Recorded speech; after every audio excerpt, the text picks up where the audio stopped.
मैं सर को दावत देता हूँ कि वो जो है मतलब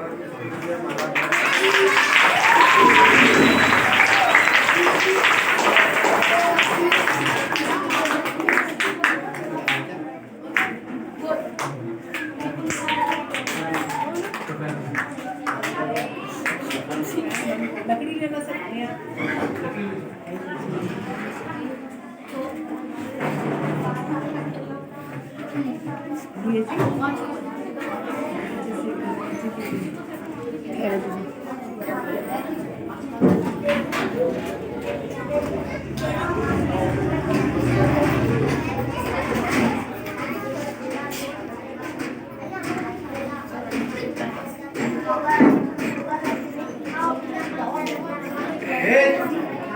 बोलने के बावजूद तुम्हारे भी अखलाक नहीं है लोगों क्या कोई आवाज मत करो प्रोग्राम चला तो भी वो चलता खेलते रहता है इंसानियत पहले पैदा करो तालीम बाद में हासिल करो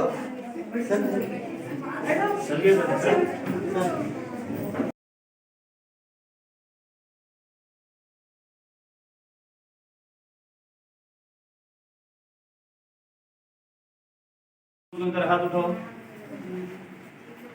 कर रहे हैं क्या बात अच्छा हाथ बन लीजिए ऐसा वेरी गुड ये क्या है दिख रहा है बोतल है पानी की वाटर शाबाश अभी एक तकरीर हुई अभी हमारे टीचर करे समझ में आ गया क्यों इसलिए नहीं आया कि हम आपस में बातें कर रहे थे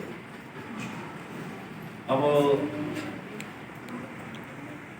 आज के बिस्मिल्लाहिर्रहमानिर्रहीम आज के इस जलसे की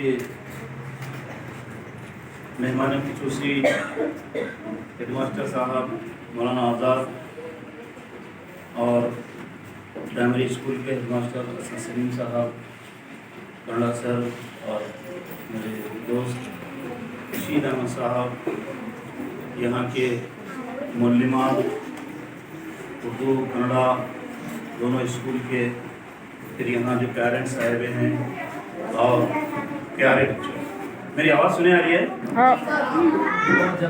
आ रही आवाज़ सुने आ रही है हाँ थोड़ी देर खामोशी से सुन लेंगे उसके बाद में कुछ पूछेंगे आपको तो जब बोलना हाँ जो ज़्यादा बातें कर रहे हैं मैं उनको सवाल करूँगा जो बच्चे बातें करते हैं आपस में उनको सवाल करूँगा तो आज का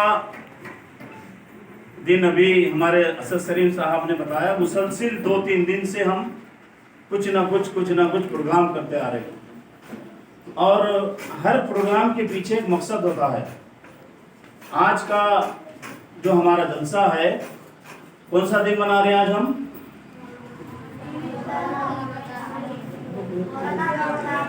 मौलाना अबू कलाम आज़ाद की पैदाइश का दिन है कौन सा दिन बोलते हैं आज यौम तालीम का दिन कौमी तालीम पूरे मुल्क के जो अंदर हम एजुकेशन के नाम से जो बोलते हैं ना education day national education day बोल के हम आज करते हैं कौमी तालीम का दिन तो ये इसलिए करते हैं जैसा कि अभी हमारे हेडमास्टर साहब ने बताया कि मौलाना आज़ाद जो है हिंदुस्तान के सबसे पहले एजुकेशन मिनिस्टर थे तालीमी शोबे जो तालीम होता है एजुकेशन का तालीमी शोबा होता है उसके ज़िम्मेदार थे मौलाना आज़ाद का सबक पढ़े ने कौन कौन पढ़े सबक है लेसन किसके पास आया अब तक मौलाना अबू कलाम आज़ाद का आप पढ़े और कौन पढ़े हाँ छोड़ दीजिए आप हमने पढ़ा है मौलाना आज़ाद जो है मक्के में आपकी पैदाइश हुई कहाँ हुई पैदाइश मक्के में हाँ दुनिया की सबसे अजीम ज़मीन धरती जिसे हम कहते हैं वहाँ इनका जन्मदिन हुआ वहाँ पैदा हुए आपके घराने के लोग पूरे एजुकेटेड थे तालीमी याफ्ता थे तो आप ऐसे तालीमी याफ्ता घराने में शहर मक्का में पैदा हुए ईस्वी याद है कि जिसको भी दिन तो मालूम होगा 11 नवंबर वेरी गुड ताली बजाओ बच्चे के वास्ते 11 नवंबर 1888 में आप वहाँ पर शहर मक्का में पैदा हुए